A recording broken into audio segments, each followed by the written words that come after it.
मेरी शादी को अभी 2 साल ही हुए थे कि मेरे पति बीमार रहने लगे। वह इतना बीमार रहने लगे कि सब डॉक्टरों ने जवाब दे दिया था। मैंने शहर के बड़े से बड़े डॉक्टर से अपने पति का इलाज करवाया, मगर किसी डॉक्टर ने कोई उम्मीद नहीं दिलाई। यही कहना था कि ये कुछ दिन के ही मेहमान हैं। जैसे जैसे दिन गुजरते जा रहे थे, उनकी हालत और ज़्यादा ख़राब होती जा रही थी। मुझे अपनी पति की एक बात पर बहुत गुस्सा आता था। वह रोज़ रात को मुझे अपने पास बुलाता और मुझे एक फ़ोटो दिखाकर कहता कि मेरी मौत के बाद तुम इससे शादी कर लेना। वो तस्वीर देखकर मेरी रूह कांप जाती और मेरा खून खौलने लगता था, क्योंकि वह तस्वीर एक 80 साल के बुढ़े की थी और मैं 22-23 साल की जवान लड़की। मुझे अपने पति की बात सुनकर बहुत दुख होता था।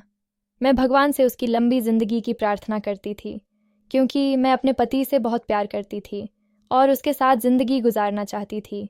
एक दिन मेरे पति का देहांत हो गया और मैं विधवा हो गई। मेरी तो दुनिया ही उजड़ गई थी। मैं अपने गम से निकली भी नहीं थी। मेरी सास मेरे पास आई और मुझसे कहने लगी, अब तुम जल्दी से उस आदमी से शादी कर लो जिससे तुम्हारा पति कहता था। मैं उनकी यह बात सुनकर हैरत से उन्हें देखने लगी। मैं दूसरी शादी नहीं करना चाहती थी, लेकिन मजबूरन मुझे उस आदमी से शादी करनी पड़ी। शादी की रात जब मेरा दूल्हा मेरे कमरे में आया तो उसे देखकर मेरी चीख निकल गई, क्योंकि वह तो मेरा नाम बुलबुल है। मैं मुंबई की रहने वाली हूँ। मैं अपने माँ बाप की एकलौती बेटी थी और एक मिडिल क्लास घर से थी। मेरे माता पिता ने मुझे पढ़ाया लिखाया।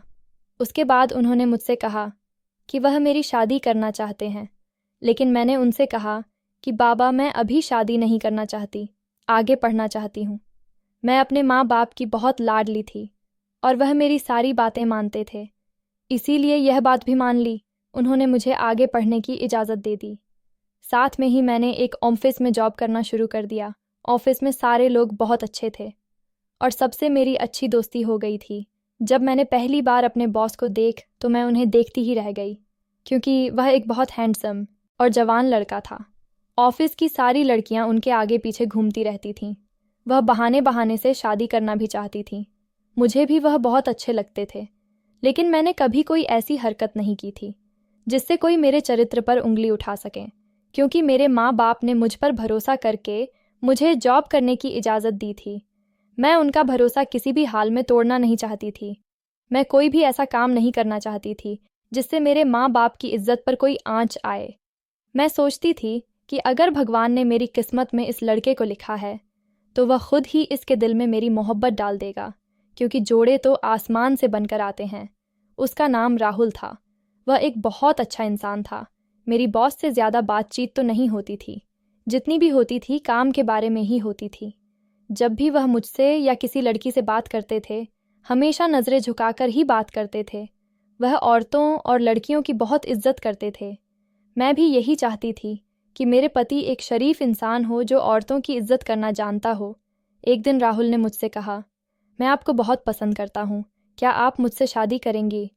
मैं तो पहले से ही राहुल को पसंद करती थी और उससे शादी करना भी चाहती थी। मेरे दिल ने कहा कि मैं उसे हाँ कर दूं, लेकिन मैंने उससे कहा, मैं अपने माता पिता की मर्ज़ी के बगैर मैं आपसे शादी नहीं कर सकती। अगर वह इस रिश्ते से राज़ी होंगे तो मुझे कोई एतराज़ नहीं है। राहुल ने भी कहा, ठीक है, तुम अपने माता पिता से पूछ लेना, वह कहेंगे तभी हम शादी करेंगे, वरना नहीं। मैंने अपने माता पिता को सारी बात बताई और राहुल के बारे में भी बताया कि वो एक अच्छा इंसान है, तो वह झट से राज़ी हो गए। मैंने राहुल को बताया कि मेरे माता पिता हमारी शादी के लिए राज़ी है, तो वह बहुत खुश हुआ। लेकिन मुझे ये सुनकर बहुत हैरत हुई कि राहुल के पिताजी हमारी शादी के लिए नहीं मान रहे हैं। राहुल अक्सर अपने माता पिता के बारे में मुझे बताता था।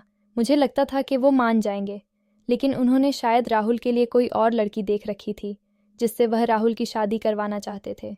राहुल अपने माता पिता से बहुत प्यार करता था। वो उनकी मर्ज़ी के बगैर मुझसे शादी नहीं कर सकता था। इसीलिए उसने मुझसे कहा कि जब तक उसके माता पिता नहीं मान जाते, मुझे इंतज़ार करना होगा। मैंने भी कहा, ठीक है, तुम अपने माता पिता को मना लो, मैं तुम्हारा ज़िंदगी भर इंतज़ार करने के लिए तैयार हूँ। राहुल ने अपने माता पिता को हर तरीके से मनाने की कोशिश की। आखिर में उसने कह दिया, अगर उसकी मुझसे शादी नहीं हुई तो वह किसी और से भी शादी नहीं करेगा। आखिरकार उसके माँ बाप को भी उसकी ज़िद के आगे झुकना पड़ा और वह हमारी शादी के लिए मान गए। वह लोग हमारे घर रिश्ता ले लेकर आए। राहुल की माँ मुझे देखकर खुश हुई, कहने लगी कि मेरे बेटे की पसंद तो बहुत अच्छी है। राहुल की माँ की बात सुनकर मेरे दिल को तसल्ली हुई। चलो, मैं उनको पसंद तो आ गई। मैं सोच रही थी, कहीं उन्होंने मुझे देखने के बाद मना कर दिया तो क्या होगा। कुछ दिनों बाद मेरी और राहुल की शादी हो गई और मैं अपने ससुराल आ गई। शादी की रात राहुल जब मेरे कमरे में आया तो मुझे देखकर मेरी बहुत ज़्यादा तारीफ़ करने लगा और कहने लगा कि आखिर मोहब्बत की जीत हुई और आज हम दोनों एक हो ही गए। राहुल ने मुझसे कहा कि मैं तुमसे बहुत ज़्यादा मोहब्बत करता हूँ। फिर उसने अपनी जेब से निकालकर एक बॉक्स मेरे आगे किया। मैंने उसे खोल कर देखा तो उसमें बहुत ही खूबसूरत डायमंड सेट था। मैंने राहुल से कहा कि यह तो बहुत खूबसूरत है। राहुल ने कहा, खूबसूरत तो बहुत है, लेकिन तुमसे ज़्यादा नहीं है। राहुल की यह बात सुनकर मैं मुस्कुरा दी। राहुल ने मुझसे कहा कि तुम मेरे माता पिता का बहुत ख्याल रखना, उन्हें बिल्कुल अपने माँ बाप की तरह समझना। अगर वह तुम्हें कुछ कह भी दें तो उन्हें जवाब मत देना। मैंने बड़ी मुश्किल से उन्हें हमारी शादी के लिए राज़ी किया। अब मैं नहीं चाहता कि वह तुमसे किसी बात को लेकर नाराज़ हो। मैंने कहा, तुम फिक्र मत करो, मैं उनका ख्याल रखूंगी। शादी के कुछ दिन बाद ही हम अपने हनीमून पर चले गए। मेरे पति मुझ पर दिल खोलकर खर्चा करते थे, मुझे रोज़ महंगे महंगे गिफ्ट ला कर देते।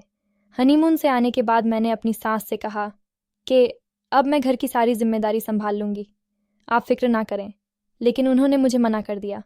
कहने लगी, घर के सारे काम नौकर करते हैं और खाना मैं बना लिया करती हूँ। मैंने उनकी बात सुनकर सर हिला दिया। मैं घर में सारा दिन फ्री रहती थी, इसीलिए राहुल ने मुझसे कहा कि मैं फिर से ऑफिस ज्वाइन कर लूँ, इससे मेरा दिल भी लगा रहेगा। मैंने अगले दिन से ही ऑफिस ज्वाइन कर लिया। अब मैं और मेरे पति साथ में ऑफिस जाते थे और साथ में ही वापस आते। हम लोग खाना भी साथ में खाते थे। राहुल मुझे अक्सर घुमाने लेकर जाते और शॉपिंग पर भी ले जाया करते थे। कभी कभी मुझे लगता था कि मेरे ससुराल वाले मुझसे खुश नहीं हैं। जब मैं यह बात राहुल से कहती तो राहुल मुझसे कहते हैं कि ऐसी कोई बात नहीं है और जब मैं तुम्हारे साथ हूँ तो तुम्हें किसी बात की फ़िक्र करने की ज़रूरत नहीं है। मेरी एक नंद थी, जब भी मैं उससे बात करने की कोशिश करती या अपने साथ बाहर कहीं ले जाने को कहती तो मेरी सांस फ़ौरन मना कर दिया करती और कहती कि तुम अपने पति के साथ जाना, अभी तुम्हारी नई नई शादी हुई है, अपने पति के साथ ही घूमो फिरो। मुझे उनकी यह बात बहुत अजीब लगती थी, लेकिन मैंने उनकी इस बात पर ज़्यादा तवज्जो नहीं दी क्योंकि मैं अपने पति के साथ बहुत खुश थी। लेकिन भगवान ने मेरे नसीब में बहुत कम खुशियाँ लिखी थीं। एक दिन अचानक मेरे पति की हालत बहुत ख़राब हो गई तो मेरे ससुर उनको हॉस्पिटल लेकर चले गए। मैं समझ नहीं पा रही थी कि अचानक उन्हें क्या हो गया है। जब वो घर वापस आए तो मैंने उनसे पूछा कि डॉक्टर ने क्या बताया। उन्होंने मुझसे कहा कि रिपोर्ट्स करवाई है, कल आएंगी तो पता चलेगा अगले दिन। फिर अगले दिन मैंने उनसे पूछा रिपोर्ट्स में क्या आया है, तो उन्होंने मुझसे कहा कि पिताजी रिपोर्ट्स लेकर आएंगे।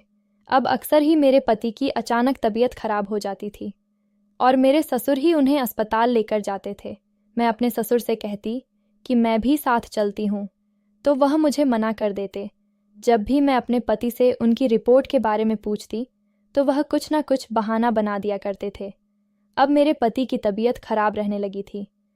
जब मैं उनसे पूछती कि आपको क्या बीमारी हुई है, तब भी वो मुझे कुछ नहीं बताते, इसीलिए कि मैं परेशान ना हो जाऊं। अब उन्हें अपनी ज़िंदगी का भरोसा नहीं रहा था। एक रात उन्होंने मुझे अपने पास बुलाया और मुझसे कहने लगे, मेरी मौत का अब कोई भरोसा नहीं है, मेरे मरने के बाद तुम दूसरी शादी कर लेना। मैंने उनसे कहा कि आप क्या कह रहे हैं, आप भगवान पर भरोसा रखिए, आपको कुछ नहीं होगा। अब वह मुझसे रोज़ यही बात कहते थे।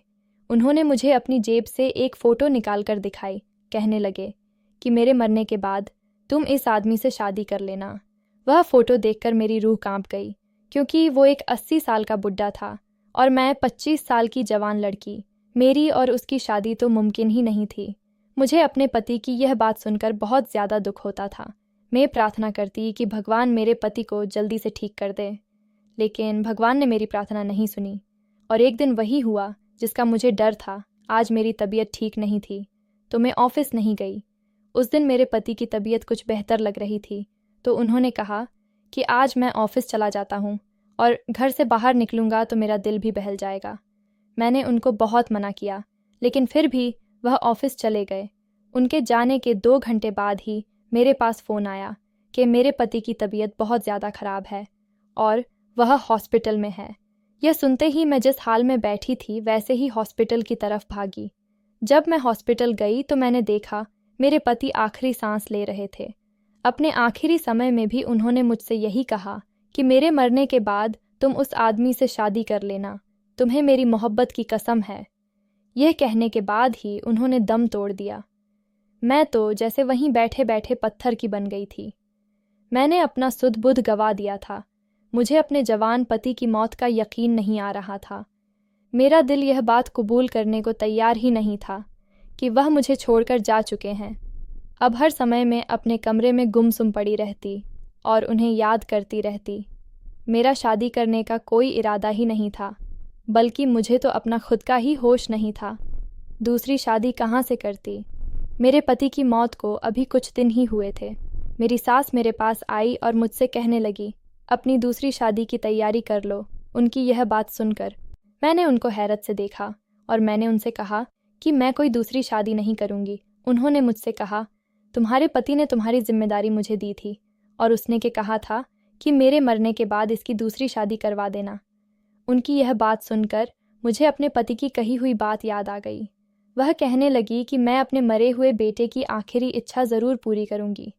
उन्हें देखकर कहीं से भी नहीं लग रहा था कि उन्हें अपने जवान बेटे की मौत का कोई गम है।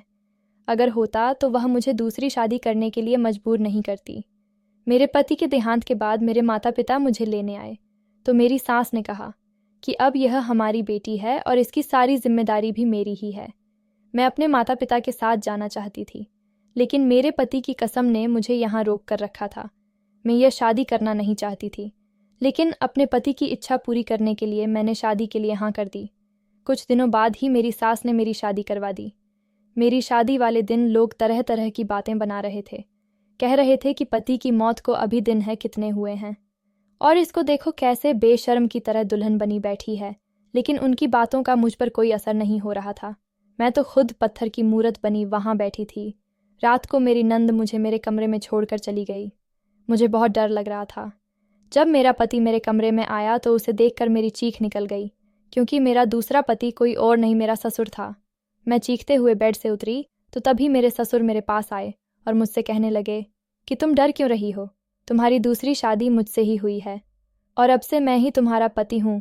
मेरे पहले पति ने मुझे उसकी तस्वीर तो दिखाई थी, लेकिन मैंने वह फ़ोटो ज़्यादा गौर से नहीं देखी थी, इसीलिए मैं पहचान नहीं पाई थी। लेकिन आज उस असलियत को अपने सामने देखकर मेरी आंखें फटी की फटी रह गईं। मुझे इस बात पर यकीन नहीं आ रहा था। मैंने अपने ससुर से कहा, मैंने आपसे मजबूरी में शादी की है, आप मेरे पति के पिता हैं। मैं आपके साथ ऐसा कुछ सोच भी नहीं सकती। मैंने हमेशा से आपको पिता समझा है। कमरे में शोर सुनकर मेरी सास हमारे कमरे में आ गई और कहने लगी कि ज़्यादा हंगामा मचाने की ज़रूरत नहीं है, अब तुम ही इनकी पत्नी हो। और वैसे भी राहुल हमारा सगा बेटा नहीं था, हमारी कोई औलाद नहीं हो रही थी, इसीलिए हमने उसको गोद लिया था। और यह बात राहुल भी जानता था कि वो हमारा सगा बेटा नहीं है, इसीलिए उसने मुझे यह हक दिया था कि मैं तुम्हारी शादी अपनी मर्जी से जहाँ चाहे करा दूँ।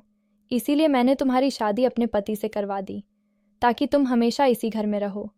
राहुल नहीं चाहता था कि तुम कभी भी यह घर छोड़कर जाओ। उसकी आखिरी इच्छा यही थी। मुझे अपनी सास की बातों पर यकीन नहीं आ रहा था।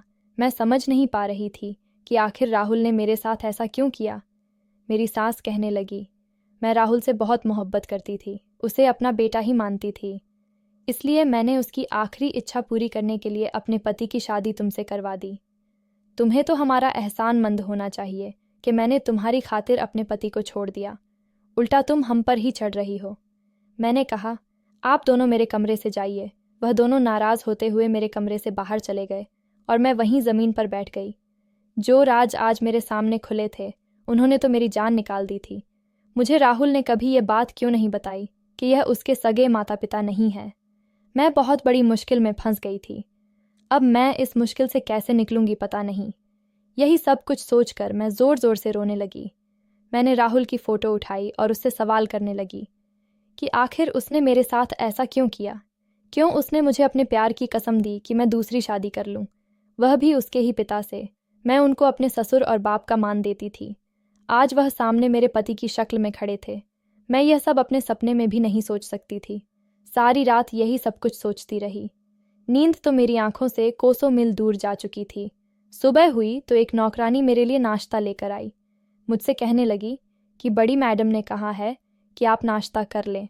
मैंने उससे कहा कि तुम यह ले और जाओ, मुझे नाश्ता नहीं करना, मेरा दिल नहीं चाह रहा। मेरा मन कर रहा था कि मैं इस घर से बहुत दूर चली जाऊं। मैंने सोचा कि ऑफिस चली जाती हूँ, मेरा कुछ दिल बहल जाएगा। वैसे भी रात में मेरे ऊपर जो पहाड़ टूटे थे उसने मेरी ज़िंदगी को बर्बाद करके रख दिया था। मैं ऑफिस जाने के लिए तैयारी हो रही थी कि मेरा दूसरा पति मेरे कमरे में आया और मुझसे कहने लगा, आज तुम ऑफिस नहीं जाओगी, घर में ही रहोगी। मैंने उससे पूछा कि क्यों नहीं जाऊंगी, तो उसने मुझसे कहा कि आज के बाद तुम्हें ऑफिस जाने की कोई ज़रूरत नहीं है, तुम घर में रहकर घर के जिम्मेदारियां संभालो। अब मैं तुम्हारा पति हूँ, तुम्हें मेरी हर बात माननी पड़ेगी। आज से जैसा मैं कहूँगा वैसा ही तुम्हें करना होगा। ऑफिस के सारे काम मैं खुद देख लूँगा, तुम्हें उसकी टेंशन लेने की ज़रूरत नहीं है। मैंने गुस्से में उसे देखते हुए कहा कि मैं ज़रूर ऑफिस जाऊँगी। उसने मुझसे कहा, ठीक है, तुम ऑफिस जाओ, मैं यहाँ तुम्हारे पास तुम्हारे कमरे में ही रहूँगा। यह सुनकर मेरी पैरों तले ज़मीन निकल गई। फिर वह मुझसे कहने लगा कि अगर तुम चाहती हो मैं यहाँ इस कमरे में तुम्हारे साथ नहीं रहूँ तो तुम्हें मेरी हर बात माननी पड़ेगी। मैं उसकी यह बात सुनकर डर गई और सोचने लगी, कहीं यह सच में ही मेरे साथ मेरे कमरे में रहने ना आ जाए। मेरा तो उनके साथ एक पल गुजारना भी मुश्किल था। मैं उसे अपने कमरे में बर्दाश्त नहीं कर सकती थी, इसीलिए मैं चुप रही और मैंने ऑफिस जाना बंद कर दिया। अपने ससुराल वालों का बर्ताव देखकर मुझे अब समझ में आने लगा था कि मेरी दूसरी शादी मेरे ससुर से क्यों करवाई है। राहुल ने अपनी मौत से पहले यह घर और अपनी सारी प्रॉपर्टी मेरे नाम कर दी थी। अगर राहुल की मौत के बाद मैं यहाँ से चली जाती और किसी और आदमी से शादी कर लेती तो ये घर और सारी जायदाद इन लोगों के हाथ से चली जाती और ये दर दर के भिखारी बन जाते। इसीलिए इन लोगों ने मेरी शादी मेरे ही ससुर से करवा दी ताकि मैं इसी घर में रहूं और राहुल की प्रॉपर्टी भी इन लोगों के हाथ से ना निकले, क्योंकि राहुल के असली पिता ने अपने मरने से पहले अपनी सारी जायदाद राहुल के नाम कर दी थी। मेरी सांस ही मेरी सौतन बन गई थी। घर में पड़े पड़े अब मेरी तबीयत खराब रहने लगी थी। मैं ज़्यादा बाहर नहीं जाती थी और ना ही किसी से मिलती जुलती थी। मैं हमेशा अपने कमरे में ही रहती थी। नौकरानी मुझे खाना देकर जाती तो मैं खा लिया करती थी, वरना मेरी भूख प्यास तो कब की मर चुकी थी। एक दिन जब मैं नीचे किसी काम से गई, घर के गेट पर वकील साहब को जाते हुए देखा। मैंने अपने पास नौकरानी को बुलाया और उससे पूछा कि वकील साहब यहाँ क्या करने आए थे। तो वो कहने लगी, बड़े साहब की वसीयत कौ बारे में बताने आए थे। मैं अपने कमरे में आ गई। कुछ दिनों बाद मेरा पति मेरे कमरे में आया और ऑफिस के कुछ पेपर्स पर साइन करवाने को कहने लगा। अब वह रोज़ कोई ना कोई पेपर्स या चेक मेरे पास लेकर आता और मुझसे कहता कि इस पर साइन करो, और मुझे धमकी देता कि अगर मैंने इन पेपर्स पर साइन न किया तो वह मेरे पास मेरे कमरे में आकर रहने लगेगा। मुझे मजबूरन उसकी बात माननी पड़ती थी, क्योंकि मेरे पास कोई और चारा नहीं था। अगर कभी मैं पेपर पर साइन करने से मना कर देती थी तो वह मुझे धमकाता था। अगर मैंने उसकी बात ना मानी तो वह मेरे कमरे में आकर रहने लगेगा। मैं किसी भी हाल में यह नहीं चाहती थी वह मेरे कमरे में आकर रहने लगे, क्योंकि मुझे उससे नफरत होने लगी थी। एक दिन जब मैं किचन में गई, मैंने उन दोनों पति पत्नी की बात सुन ली। मेरा पति कह रहा था कि राहुल अगर कुछ समय और ज़िंदा रहता तो हम उससे और ज़्यादा फ़ायदा उठा सकते थे। बहुत जल्द ही मर गया बेचारा। मैं समझ गई थी कि यह लोग जो कुछ भी कर रहे हैं जायदाद के लिए कर रहे हैं। वकील भी अब अक्सर हमारे घर पर आता जाता रहता। मैंने उससे काफ़ी बार बात करने की कोशिश की, लेकिन मेरे सास ससुर मुझे उससे बात करने नहीं देते थे। मैं जानना चाहती थी राहुल ने मेरे नाम पर क्या क्या कर रखा है, जिसकी वजह से इन लोगों को मेरे साथ ये सब कुछ करना पड़ा। आखिर इन लोगों को मुझसे ऐसा क्या चाहिए। अब मैं अपनी ज़िंदगी से तंग आ गई थी और जैसे भी हो इन सब से निकलना चाहती थी। एक रात जब मैंने खाना खाया तो खाना खाते ही मेरी तबीयत बिगड़ने लगी। मेरी नौकरानी जो मेरे पास खाना लेकर आती थी, उसने मुझे चुपके से बता दिया कि मेरी सास ने मेरे खाने में कुछ मिलाया था, जिससे मेरी हालत ख़राब हो गई थी। मेरी हालत इतनी ख़राब हो गई थी कि मुझे ऐसा लग रहा था कि मैं अब नहीं बचूंगी। मैंने सोचा क्यों ना मैं अपने पति से बात करूं, जो कुछ भी मुझसे लेना चाहता है ले ले और बदले में मुझे छोड़ दे। यही सोचकर मैं नीचे अपने सास ससुर के कमरे में जाने लगी। मैं उनके कमरे का दरवाज़ा खटखटाने ही वाली थी कि मुझे अंदर से आवाज़ आई। मेरा पति अपनी बीवी से कह रहा था कि आइंदा तुम यह बात अपनी ज़ुबान पर भी मत लाना। अगर किसी को पता चल गया तो अच्छा नहीं होगा, और बुलबुल को तो यह बात बिल्कुल नहीं पता चलनी चाहिए। मैं सोचने लगी कि अब यह लोग मुझसे क्या छुपा रहे हैं।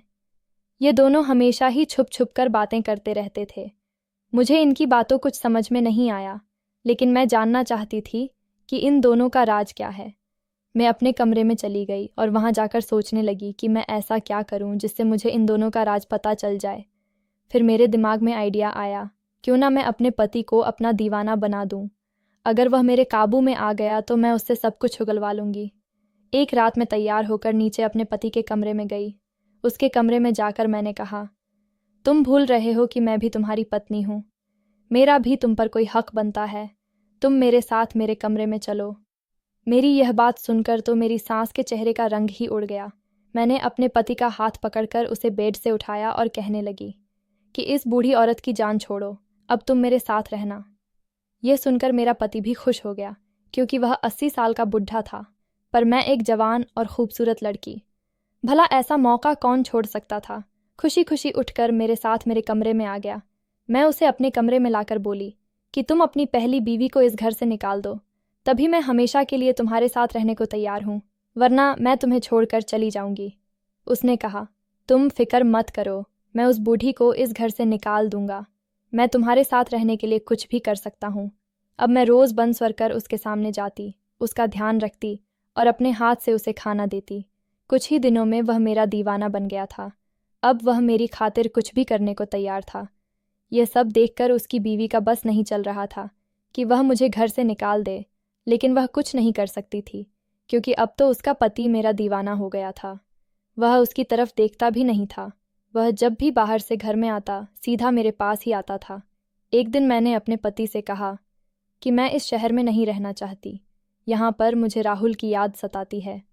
हम कहीं और चलकर रहते हैं, जहाँ सिर्फ मैं और आप हो और उसके अलावा और कोई ना हो।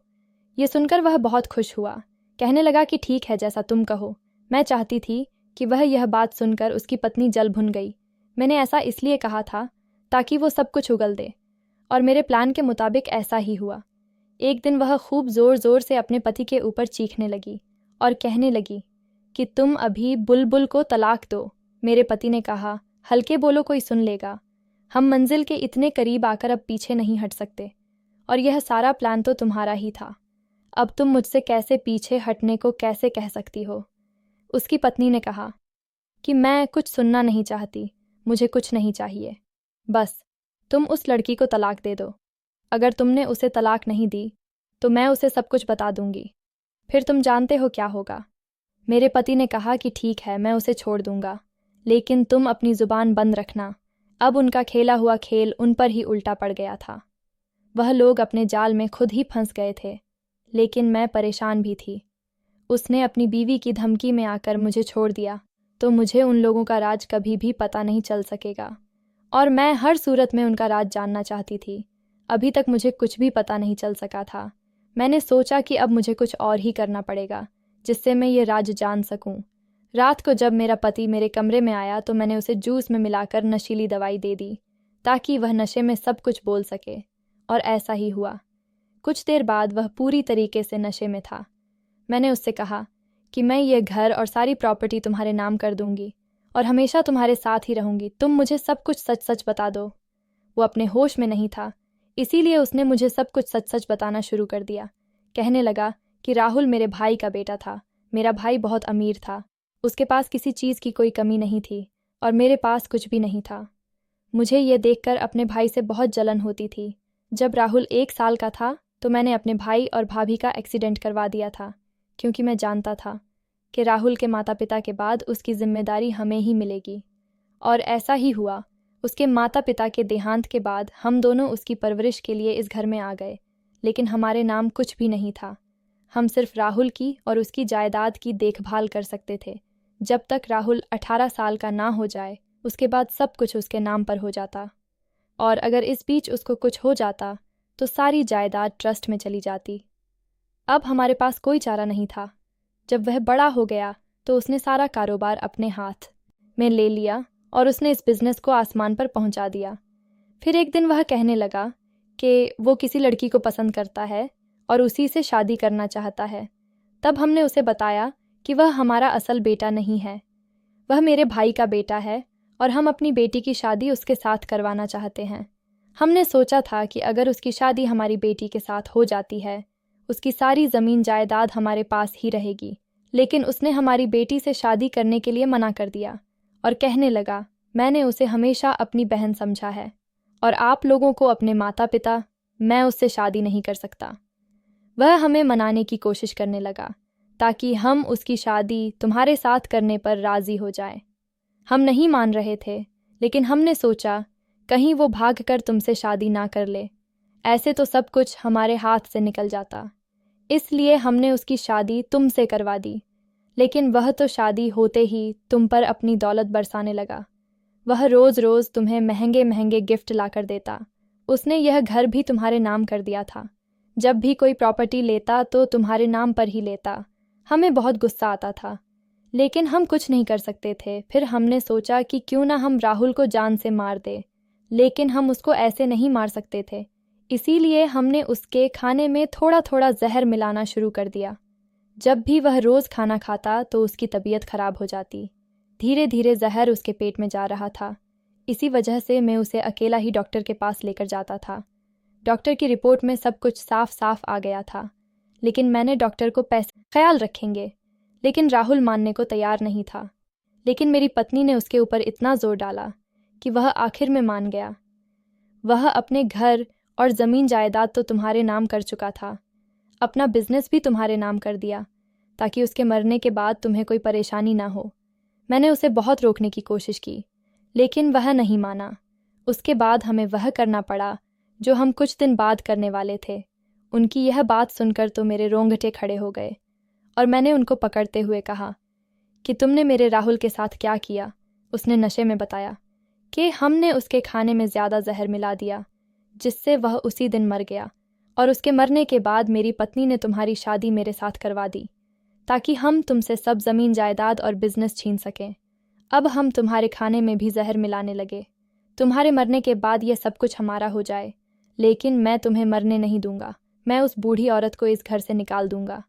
मैंने उसकी सारी बातें रिकॉर्ड कर ली थीं। अगले दिन मैंने पुलिस में उनकी रिपोर्ट करवाई।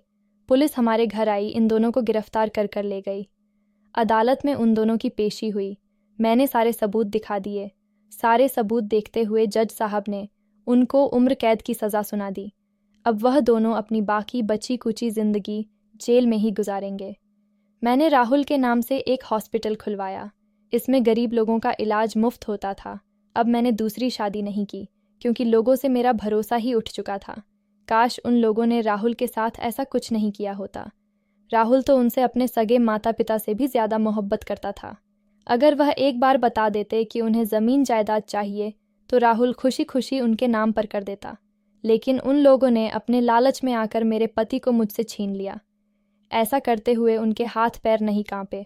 लोग तो कुछ समय जानवरों के साथ बिता ले तो उनसे भी मोहब्बत हो जाती है, लेकिन राहुल तो उनका सगा भतीजा था, उनका खून था, फिर भी उन्हें उस पर तरस नहीं आया।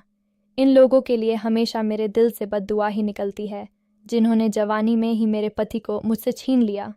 दोस्तों, वीडियो कैसा लगा कमेंट करके ज़रूर बताना। वीडियो को लाइक और चैनल सब्सक्राइब कर देना।